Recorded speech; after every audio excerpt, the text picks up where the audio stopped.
থেকে শুধুমাত্র ইলেকশন করবার জন্য তো আমরা দায়িত্বটা নিইনি, যেহেতু আরও দুটো দায়িত্ব আছে, আমরা সেগুলো আসলে পালন করতে পারছি কিনা।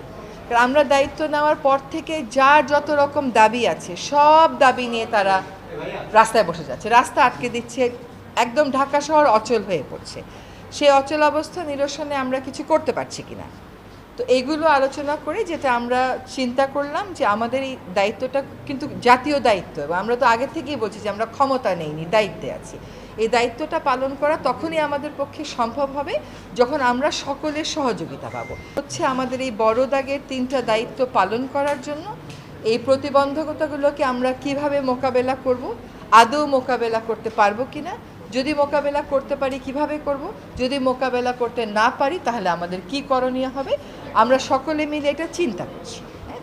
আর প্রধান উপদেষ্টা যদি কোনো সিদ্ধান্ত নেন কোনো ব্যাপারে, আমি প্রথম থেকেই বলে এসেছি যে উনি একটা সময় দিয়েছেন, ডিসেম্বর থেকে জুনের মধ্যে নির্বাচন হবে, তার একদিনও এদিক সেদিক হওয়ার কোনো সুযোগ আমাদের পক্ষ থেকে নেই।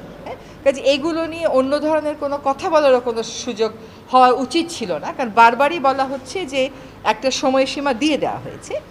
এখন কিছু কিছু গুরুদায়িত্ব তো আছে, সেগুলো পালনের সাথেও তো মাসের একটা সম্পর্ক থাকতে পারে। তো ওনার যদি কোনো কিছু বলার থাকে, আমি নির্বাচনের প্রশ্নেও বলেছি, দায়িত্ব পালনের প্রশ্নেও বলেছি, ওটা আপনারা ওনার থেকেই শুনবেন। আমরা দায়িত্ব পালন অনেক প্রতিকূল পরিস্থিতির মধ্য দিয়ে তো অনেক দূর এগিয়েছি।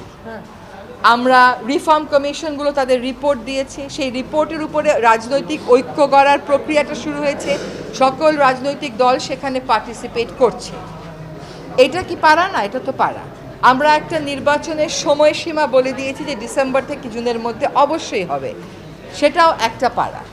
আরেকটা হচ্ছে বিচার, ট্রাইব্যুনাল একটা ছিল, এখন 2টা হয়েছে, আগামীকাল থেকে ট্রায়ালের আনুষ্ঠানিক পর্যায়ে শুরু হবে, কিন্তু জিনিসগুলো স্মুথ যেতে হবে, এইগুলোতে যাতে কোনো রকমের প্রতিবন্ধকতা না আসে, সেটা প্রথম থেকেই আমাদের একটা আহ্বান ছিল।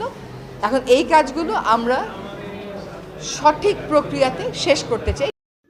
দয়া করে আমার ভিডিওটি লাইক ও শেয়ার করুন এবং চ্যানেলটি সাবস্ক্রাইব করে আমার সঙ্গেই থাকুন। ধন্যবাদ।